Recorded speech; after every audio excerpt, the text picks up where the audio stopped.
Hello, hello. Welcome to the stream.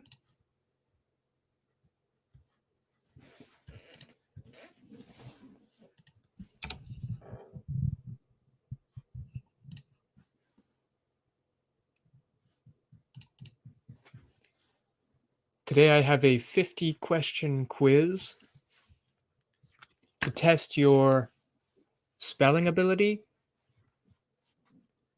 to test your ability to capitalize correctly, to punctuate sentences correctly. So let's begin, and feel free to type your answers in the chat. And after each question, the answer will be revealed, and then I'll explain the reason for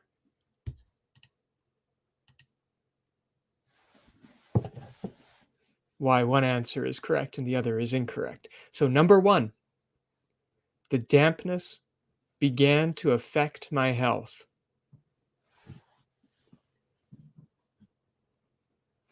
In this case, we would pick answer A, affect. Affect is most commonly used as a verb, while effect is most commonly used as a noun. I'll give a sample sentence for each one. I was really affected by the film. It made me cry. It was a sad film. Effect is used as a noun, especially in the phrase, speaking of films, special effects. So that film has incredible special effects. Let's go to question number 2. And feel free to type your answer in the chat. The author uses evidences or evidence to support her argument. Which one is it?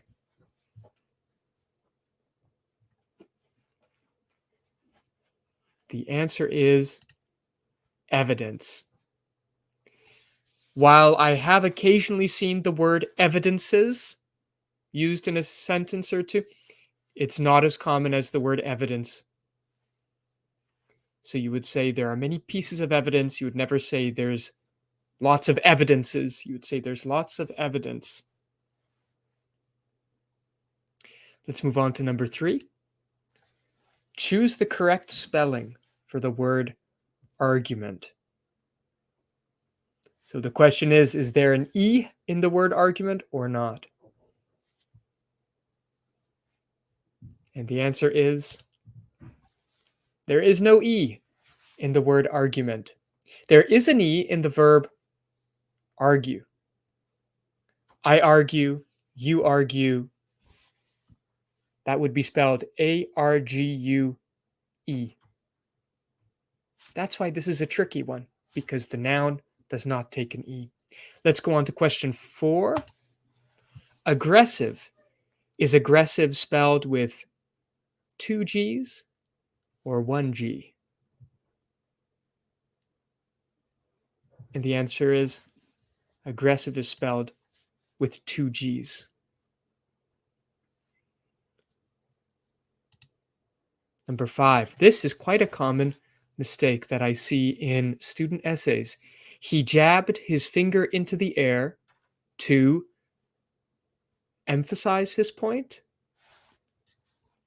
to emphasize on his point.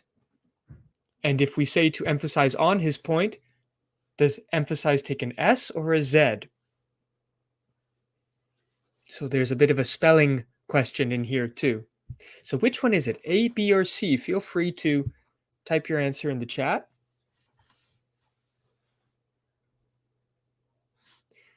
I see that the logo is covering the question a little bit. Maybe I can get rid of it.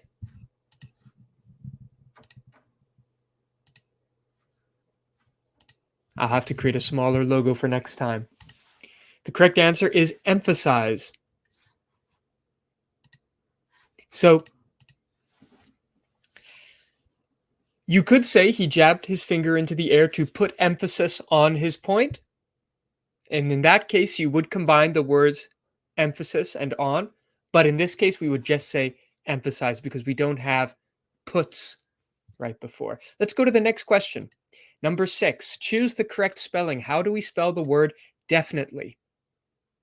Is there an A in the middle or an I? Feel free to post your answer in the chat. Definitely. Is there an I or an A in the middle?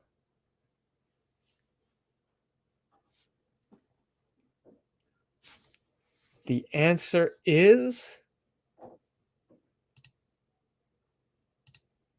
A. Definitely with an I in the middle. You may be familiar with the word finite, which means limited. That word is inside the word definitely. So that might be one way to remember. Let's move on to question number 7. Disappoint. Does it take 2 S's or 1 S?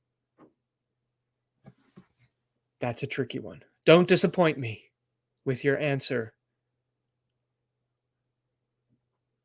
2 S's or 1 S? Disappoint.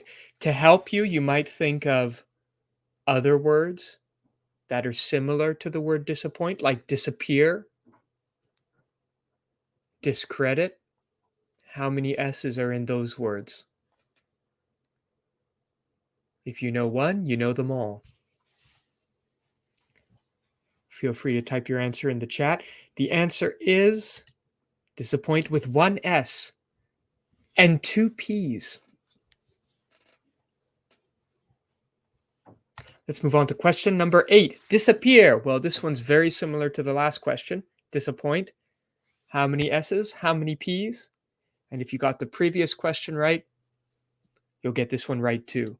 Disappear has 1 S and 2 P's. Let's go on to question number 9. The correct spelling for the word embarrass. I will admit, I embarrassed myself for years not knowing how to spell this word. Because it's a tricky one. Embarrass has 2 R's and 2 S's.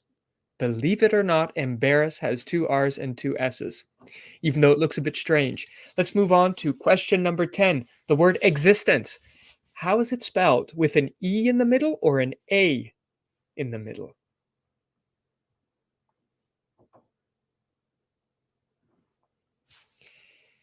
You might be familiar with the word existential, in which case you'll know if it's A or B. The answer is A. All E's in the word existence. E at the beginning, E in the middle, and E at the end. Let's keep going. Question number 11. Independent. I like this one. The word independent is spelled like the word existence. All E's. How many E's are in the word independent? 1, 2, 3. And if you know how to spell the word independent, you also know how to spell the word dependent. Let's move along to question number 12. Necessary. How do we spell necessary? Is it with 1 C or 2 C's? The way I like to remember this one is by thinking of the word access. How many C's are in the word access? There are 2. And when you have 2 C's next to each other, they often make a X sound. So how many C's do we want in necessary? Do we want that X sound? Do we want to say necessary or do we want to say necessary? We want to say necessary. There's 1 C, not 2. Don't forget to type your answers in the chat. How about number 13? Try this one. Dilemma. Does it have 1 L or 2 L's? And the tricky thing here is,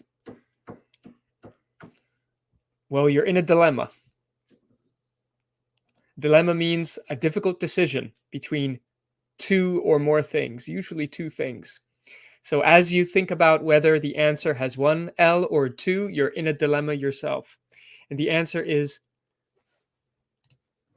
B, dilemma. Oh, it looks like I forgot how this question was formatted. It was more confusing than I thought. How about this one? Choose the correct spelling for the word beginning.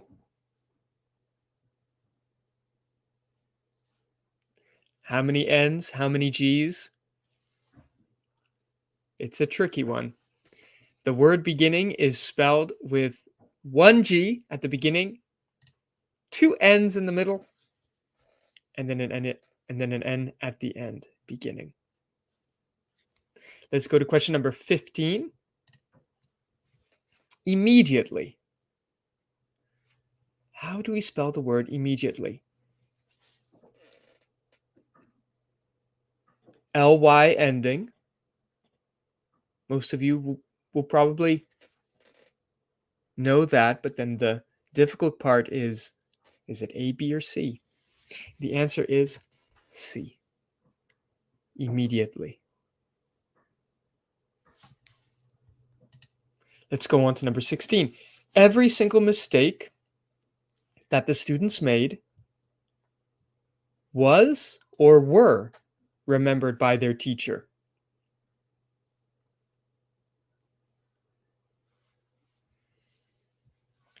This is a question on subject-verb agreement. So this verb has to agree with our subject. And what is the subject in this sentence? Our subject is every single mistake. What's confusing about this sentence is that the phrase every single mistake makes us think of lots of mistakes. So we're tempted to say every single mistake that the students made were remembered. But in fact, that word every at the beginning of the sentence tells us that we should treat this subject as a singular noun. Every single mistake was remembered by their teacher. Let's go on to question 17 and type your answers in the chat if you want to participate. When the dog ate the chocolate, he immediately died. My goodness. I don't think that's really how it happens. I think the dog probably gets sick and you have enough time to take it to the vet before it dies. When the dog ate the chocolate, he immediately died. And we already know how to spell the word immediately. If you were here for question, what was it, 14 or 15? You'll remember how it's spelled. Two M's and IATELY at the end. Question number 18. How do we spell the word desperately? If you have the answer, type it in the chat. Desperately.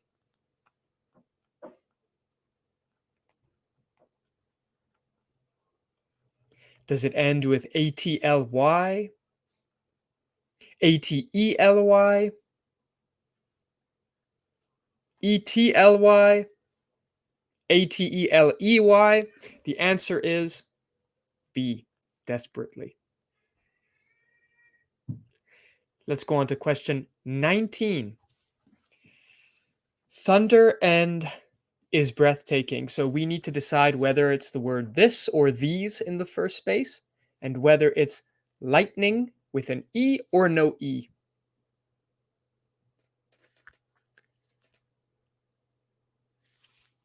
It's a tricky one. The answer is B. This thunder and lightning is breathtaking. Lightning has no E in the middle. You write the word light and then ning. There is a word, lighten. So, for example, you might say, your smile lightens up the room or brightens up the room. But when we write lightning, that's a very different thing. Question number 20. There's like 1 million smokers in front of the college. Statistically, 1 out of every 6 smokers will get lung cancer. Is in front one word or two? One word or two? It's 2 words. This is a really common mistake. And it's always 2 words, so there are never any exceptions, thankfully. This is similar. I would prefer if we stopped seeing each other. Is each other 1 word or 2 words? And just like in front, each other is 2 words.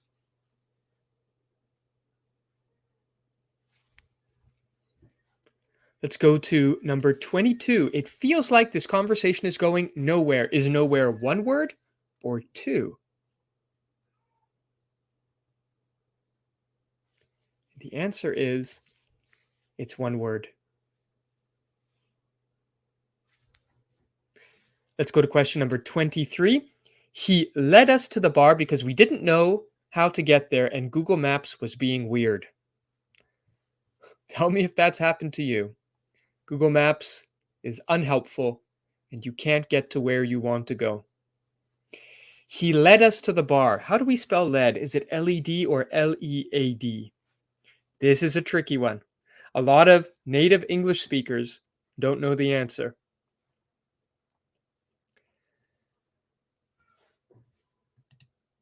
The answer is L-E-D. He led us to the bar. The reason why this is so confusing is that to lead is the verb in the infinitive. And in the present, you would say, I lead my dog to the park. He follows me. Or you could say, I will lead you there.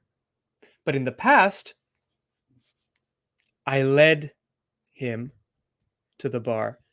That would be spelled L-E-D. And there is another word, led, by which we are referring to the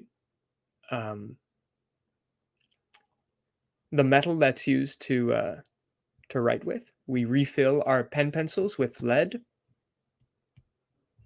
That's spelled L-E-A-D. So it's a confusing word, L-E-A-D. Cover the bowl of macaroni and cheese and put it into the fridge before the ants get it like last time. Is into 1 word or 2? It depends on the context. In this particular situation, we would say into as 1 word. Keep in mind, it's not always 1 word. Sometimes it's 2. It's 2 words when in is tied to a verb. These are special occasions. Let me think of one.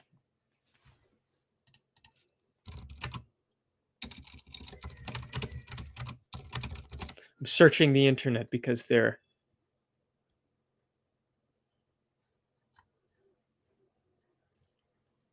not easy to think of, these special cases where in and to are next to each other, but not combined into 1 word. One phrase I'm seeing is call in to see you. Let me find another example. Here are 3 examples. She turned the report in to her boss. So in that case, in is tied to the phrase she turned the report in. So it's tied to the verb turned. Everyone chipped in to pay for gas. Chipped in is its own little phrase, so to is separate from that. And my grandmother tunes in to the news at 6 p.m. Let's keep going. I can't stand this quiz. It is hard to bear. It is hard to put up with. It's hard to do. How do we spell bear in this case? You're probably familiar with bears as animals. Perhaps you even know that they are spelled as written here in A.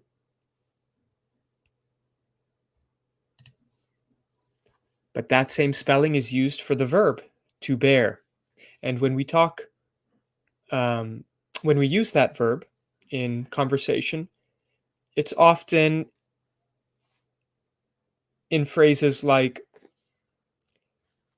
you have to bear that burden, or that is your cross to bear, meaning you're carrying a heavy load. There's something difficult you have to do. Let's move on to question number 26. The bear bares his teeth and I freak out. What is the spelling needed here? Is it B-E-A-R-S or B-A-R-E-S? Feel free to answer in the chat. B-E-A-R-S or B-A-R-E-S? The bear bares his teeth. In other words, the bear reveals his teeth, shows me his teeth. The answer is B. This word bare is also used in the phrase bare naked, totally naked, not wearing any clothes. Let's keep going. He's 40 years old. This is a tricky one. Do we include hyphens in this phrase, 40 years old, or not? Do we include hyphens in the phrase 40 years old or not? In this case, we do not. Why don't we include hyphens? You'll find out soon enough in question 28. He's a 40-year-old clown. He doesn't take life very seriously. And he's 40 years old. He's a 40-year-old clown. Do we need hyphens here? And the answer is we do. The reason is we're using these three words as a single adjective to describe the clown. Another way to remember whether you should use hyphens or not in a phrase like 40-year-old or 40 years old, look at whether there are any S's on the word year. In the phrase he's 40 years old, there's an S on the word year, so we don't have hyphens. In this phrase, he's a 40-year-old clown, there are no S's on the word year, so we're going to add hyphens. I need a lot of practice if I'm going to improve my spelling. Is a lot one word or two words? A lot is always two words.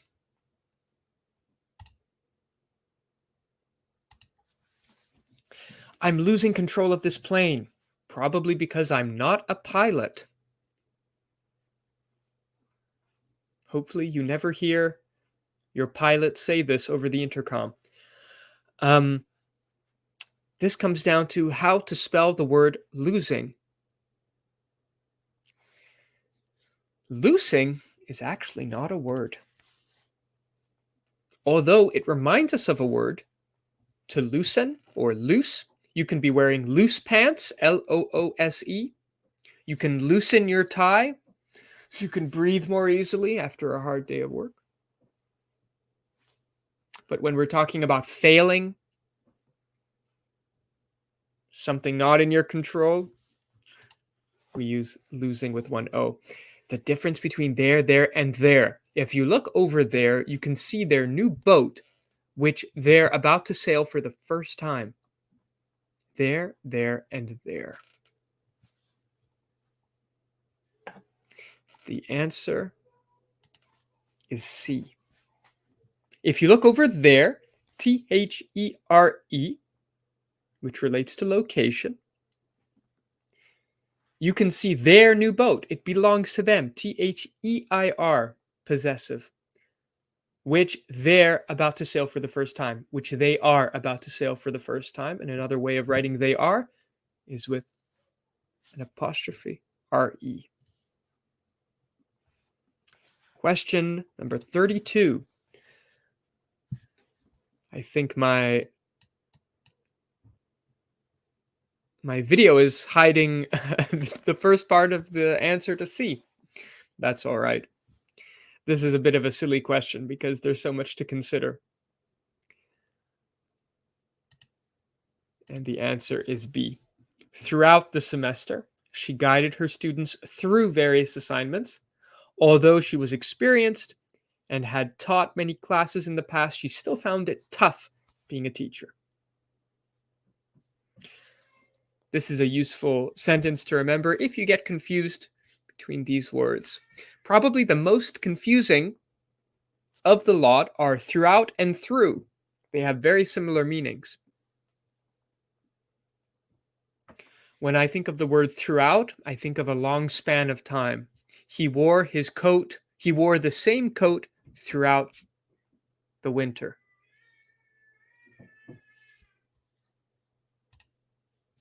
That's my sister's bedroom. She doesn't want us to go in there. Now, answer A tells us that there's one sister, and answer B tells us there are many sisters. So neither is incorrect exactly. We have to look at which one matches our sentence. That's my sister's bedroom. Okay. Are we talking about one sister or two? She doesn't want us to go in there. Aha. The word she tells us which is correct. There's only one sister, she. If there were multiple sisters, we would have to write they don't want us to go in there. So the answer is A. Question 34. Oh boy, this one's tricky. You lay down a book and lie down on the sofa, or you lie down a book and lay down on the sofa.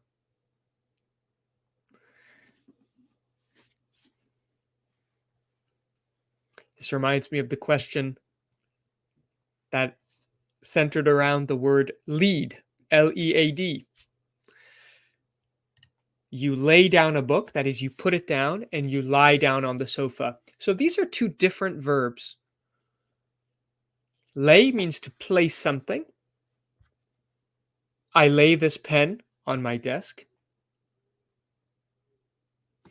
And lie is when you decide to lie back, recline. They're a little different in meaning. You lay down a book, you put it down, and you went to lie down on the sofa. Usually we use the second word. And by the way, this is a sentence in the present tense. And I say that because there's a question coming up that's going to be similar to this one, but in the past tense. It's that spider again. Remember its creepy eyes and its hairy legs? So, it's with an apostrophe or not?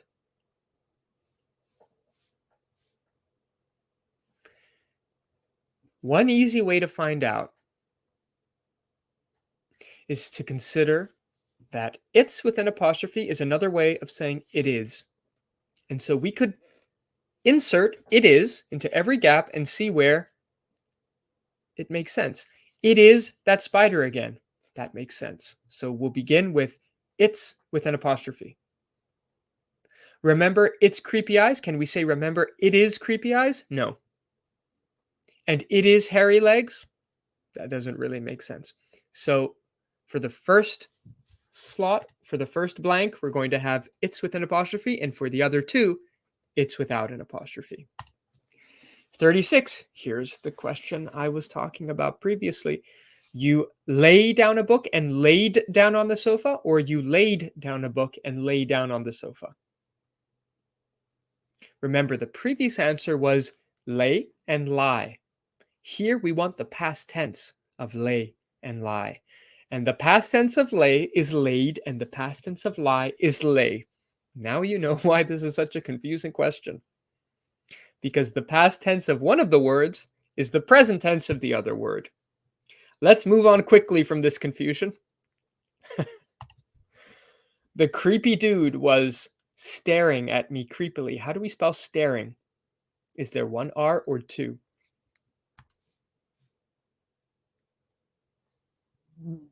There's one R. The other word is starring.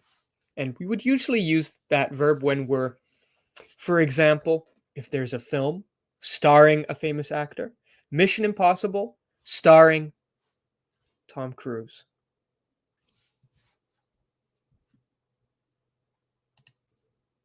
I know it's only the third week of school, but I already feel overwhelmed. One word or two?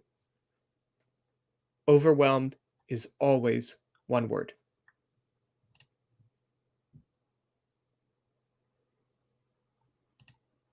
I could, let me read this one properly so that I don't give away the answer. I could have thought of a more exciting sentence to demonstrate the use of the word of, but I didn't. I didn't read it properly. This is an interesting error that people make. I'll give you the answer right away so I can begin explaining it. I could have thought of a more exciting sentence to demonstrate the correct use of the word have, but I didn't. It's hard to read out that sentence without giving away the answer. So, the reason why this is confusing to um, a lot of people, not just those learning English as a second language, but even native English speakers, is because in conversation we often say could have. I could have done this, I could have done that. And it sounds like I'm using the words could and of. I could have done this or I could have done that. In fact, people are using the condensed form could have. COULD apostrophe VE. Could have. It's not correct to say could of, could OF. It is correct to say could have, as long as you're spelling it could apostrophe VE, and it is correct to say could have. Let's keep going. Here is a present I bought for mother. Do we capitalize the word mother or not? And the answer is yes, because we're using the word mother like a name. Here is a present I bought for mother. That's a sentence you might hear from a friend when they're talking to their sibling, when they're talking to their brother or sister. This is an intimate way of referring to your mother. Here is a present I bought for mother. I'll give you another sentence that's similar. Dad, how are you? Mom, how's it going? Do you think Dad will like this gift? Do you think Mom's okay with that?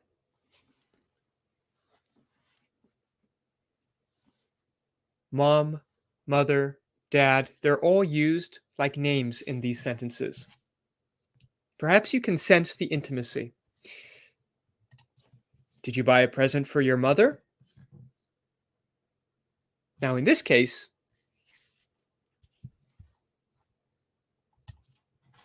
we do not have a capital M. And that's partly because we've used the word your right before, your mother, which removes any sense of intimacy. How is your mother doing? My dad is in Arizona at the moment. Is your mom joining us for the film? In all of those cases, we do not capitalize. She recommends to read Leo Tolstoy. She recommends reading Leo Tolstoy and has volunteered leading our book club or to lead our book club this week. Which is it? It's tricky. We're choosing between infinitives and gerunds. I don't want to get too technical. Whether you choose one or the other depends on the verb preceding. She recommends, that verb decides whether we say reading or to read. Volunteered, to lead or leading. Unfortunately, there are no fixed, there's no specific rule I can tell you to help you with this. You just need to read and be exposed to the language to know which one is correct. I have a fly buzzing around my room. The answer is C. She recommends reading Leo Tolstoy and has volunteered to lead. You can memorize the verbs. For example, recommends is always followed by the gerund form. Recommends reading, recommends swimming, recommends cooking, recommends following this recipe. And then volunteered is always followed by an infinitive form. Volunteered to lead, volunteered to read, volunteered to give an answer, and so forth. So that's something you could memorize, but that's a lot of memorization. What's this? He remains a great leader despite of his age and infirmity, or despite his age and infirmity? The answer is despite. The reason why this is so confusing is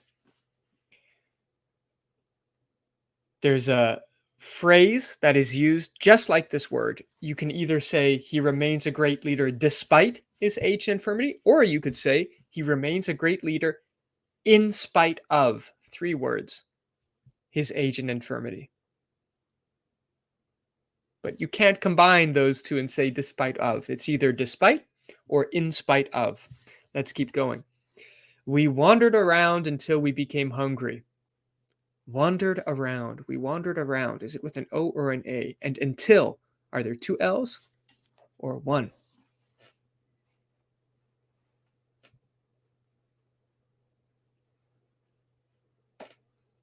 And the answer is B. We wandered around until we became hungry.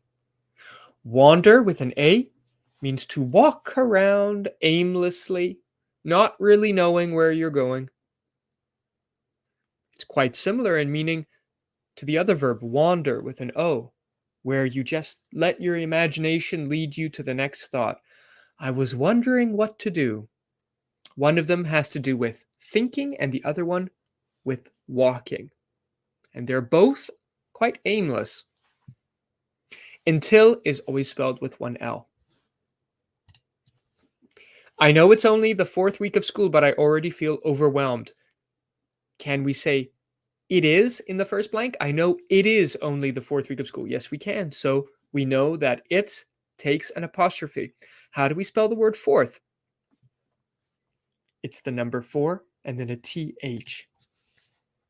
Like that.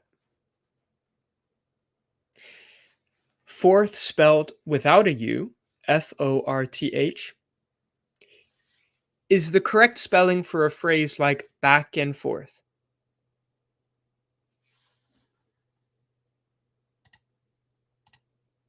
How do we spell the word surprise? When we say the word surprise, it doesn't sound like there's an R in it, but there is an R. If you speak French, you'll be able to see the combination of words that create the word surprise. S-U-R, sur, and P-R-I-S-E, prise, which means on, take. If you flip those, take on. And I believe this is an old military term. It refers to a certain strategy you would use on the battlefield. I imagine a strategy that would involve a surprise. 47. I decided to go to James Moore College. Does the C have to be capitalized or not? And the answer is because James Moore College is all one name, we capitalize the C. We're referring to a specific college when we use the word college here, so it has to be capitalized. On the other hand, I decided to go to a good college. It's not a specific college. It's generally referring to college. Small c. 2 more questions. Lots of people speak English in Montreal. Does English take a capital E or not?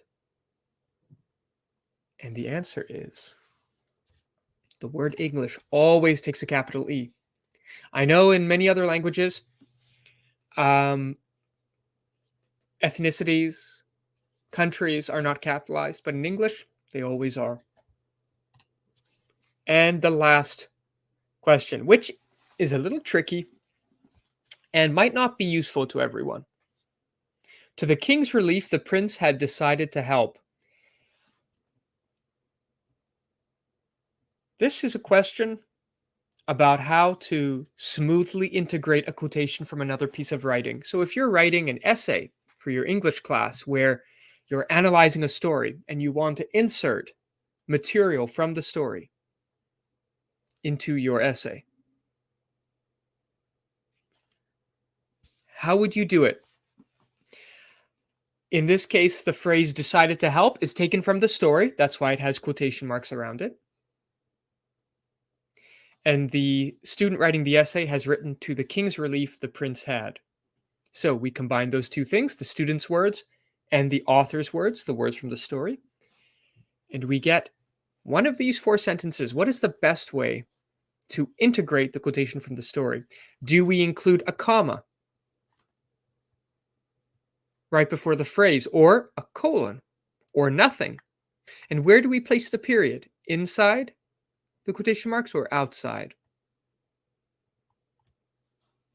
Well, even English teachers debate the answer to this question, but my preference is A. No punctuation between the student's words and the author's words, and a period afterwards inside the quotation marks. And that's the end of the quiz. I hope it's been useful for you to practice your spelling, capitalization, subject-verb agreement. We covered all kinds of things. If you enjoyed this quiz, be sure to check out the channel, Linguistic, and go to the website, linguistic.ca. The address is in the corner. Thanks for watching.